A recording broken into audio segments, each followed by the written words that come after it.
In this example, we will send a SmartCert to a customer who's not yet set up on the network.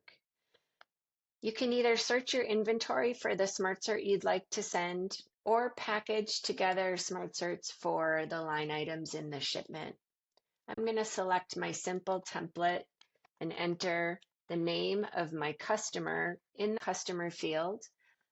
It wasn't referenceable on the network, but I'm just going to keep this as my internal reference for this cert package for this shipment. I'll enter in their PO and I'll package together the smart certs for each of the line items in the shipment. In this example, I'm searching by lot number. You can search by any internal reference on how you've created your inventory in SmartCert. I'm going to upload a packing list, but you can add in any documents here relative to your customer or the specific shipment.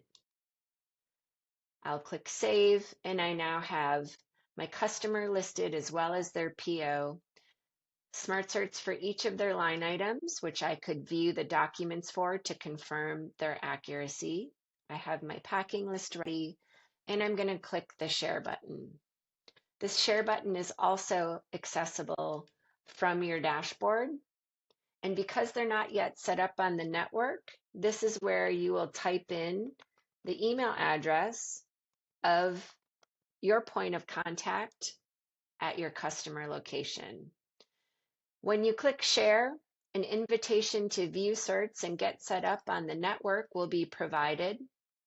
And the next time you go to send certs, this whole process will be automated because you'll be able to view them from your customer search here and automatically deliver the certs to their dashboard in real time.